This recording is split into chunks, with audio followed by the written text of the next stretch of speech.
Assalamualaikum anak-anak. Yuk kita belajar tentang sifat-sifat cahaya. Support channel ini terus ya. Sifat cahaya yang pertama yaitu merambat lurus. Nama percobaannya yaitu sifat cahaya yang merambat lurus. Tujuan percobaannya untuk membuktikan bahwa sifat cahaya adalah merambat lurus. Alat dan bahan yang dibutuhkan yaitu 3 buah karton tebal, pensil runcing, lilin, dan korek api. Langkah kerjanya, lubangi bagian tengah setiap karton menggunakan ujung pensil yang runcing.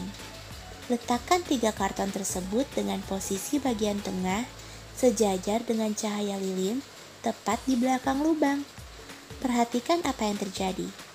Lalu, geser posisi tiap karton hingga setiap lubang menjadi tidak sejajar. Amati perbedaannya.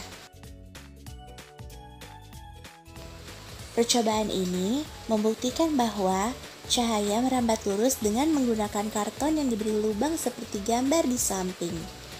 Ketika lubang karton disusun lurus, kita dapat melihat cahaya lilin. Namun, ketika salah satu lubang digeser, kita tidak bisa lagi melihat cahaya tersebut.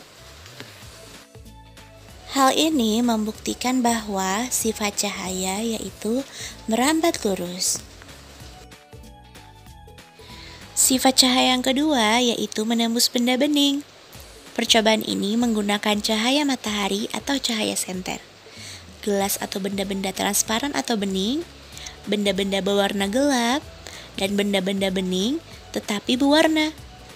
Nah, letakkan peralatan seperti pada gambar.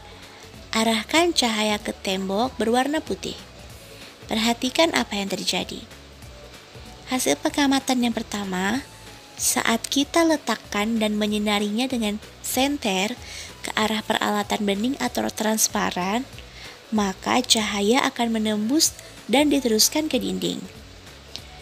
Yang kedua, saat kita meletakkan benda berwarna gelap seperti buku, lalu menyinarinya dengan senter, maka akan terbentuk bayangan buku di dinding.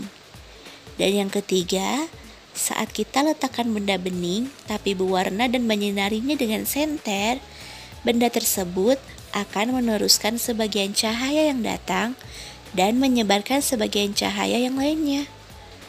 Pengamatan ini membuktikan bahwa cahaya mampu menembus benda bening, dan ketika cahaya tidak mampu menembus suatu benda, maka akan terbentuk bayangan benda.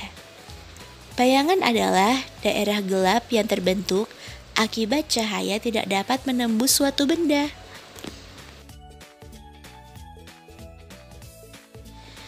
Sifat cahaya yang ketiga yaitu cahaya dapat dipantulkan. Percobaan ini menggunakan 2 cermin datar dan senter.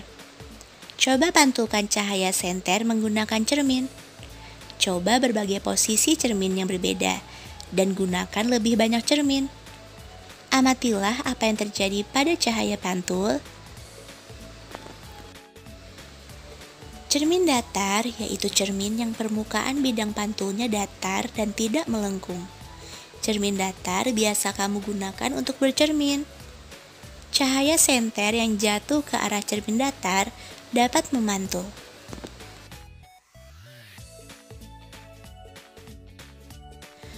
Sifat cahaya yang keempat yaitu dapat dibiaskan. Percobaan ini menggunakan pensil yang setengah bagian panjangnya berada di dalam gelas berisi air. Amati pensil dari sisi samping luar gelas. Bagaimana penampakan dan besar pensil dibanding aslinya? Nah, pembiasan adalah pembelokan arah rambat cahaya saat melewati 2 medium yang berbeda kerapatannya. Gejala pembiasan dapat dilihat pada pensil yang dimasukkan ke dalam gelas yang berisi air. Pensil tersebut akan tampak patah karena cahaya melewati 2 medium yang berbeda kerapatannya, yaitu medium udara dan air. Awalnya, cahaya masuk melewati benda berupa pensil bagian atas yang ada di luar atau di medium udara.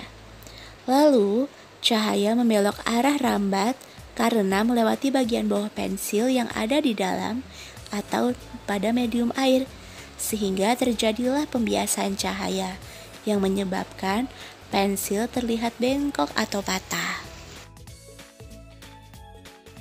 Nah, setelah kita mempelajari percobaan 1, 2, 3, dan 4, maka kita dapat merangkumnya dalam sebuah tabel dengan mengisi berbagai aspek seperti nama percobaan, lalu tujuan percobaan, alat dan bahan, langkah kerja, dan hasil pengamatannya. Silakan dipelajari ya anak-anak. Sekarang, ayo merangkum. Sebutkan 4 sifat cahaya berdasarkan percobaan yang dijelaskan dalam video ini. Jawab di kolom komentar ya. Ibu tunggu. Baiklah anak-anak, sampai di sini dulu ya penjelasan dari Ibu. Terima kasih atas perhatiannya. Jangan lupa subscribe biar nggak ketinggalan materi berikutnya. Wassalamualaikum warahmatullahi wabarakatuh.